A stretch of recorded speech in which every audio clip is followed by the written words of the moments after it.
back home and not backing down. You know, Nazis were the National Socialist Party, just like the Democrats are now a National Socialist Party.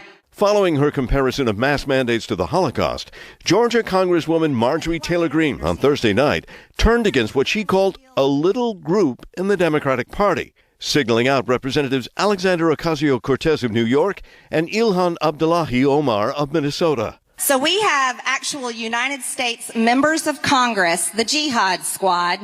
There's a big group of them, by the way. Until now, Marjorie Taylor Greene has been brushing off criticism from fellow Republicans. But can she ignore her own voters?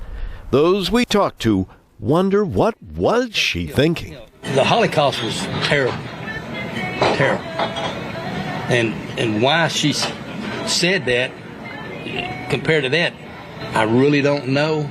At a diner in Rome, Georgia, Wayne White says he voted for Greene, but that the Congresswoman's comments have gone way too far. What do you think?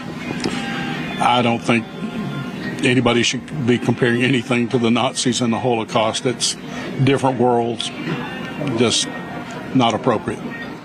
White says Greene has essentially become all talk and little action when it comes to representing the 14th District. Would you vote for her again? No. Nancy Jones says she's Republican but didn't vote for Greene. She calls the Congresswoman's Holocaust comparison reprehensible. And I'm ashamed that that lady is representing my district in Congress. Why do you think she did it?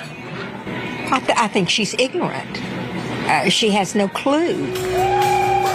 Before you start thinking Greene may be in trouble at home, you need to remember how she got to Washington, earning close to 75% of the vote in the 14th District, one of the reddest in the state.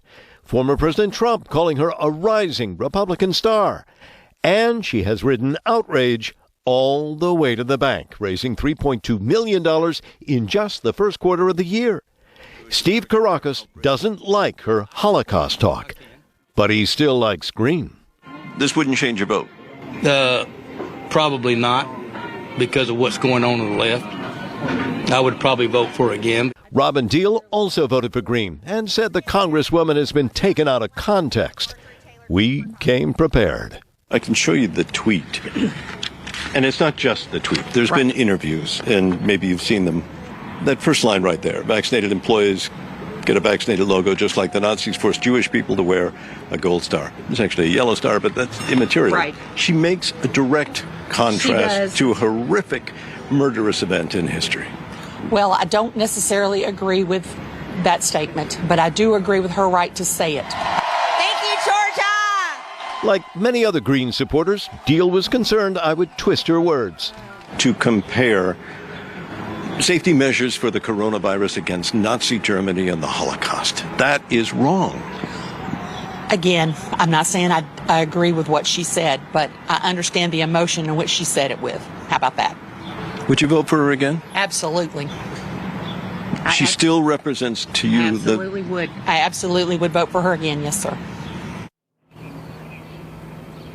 One of the things that we have found in this district is that you have to talk to dozens and dozens and dozens of people, some who love Greene, some who definitely don't. But very few of them will actually openly talk on camera. The reason being, in this district, they're afraid of the backlash that they'll face, even if they support the Congresswoman or if they oppose her, the backlash that could come from friends, from neighbors, coworkers, or even strangers. They believe it's safer to stay silent. And that is definitely a worrisome trend.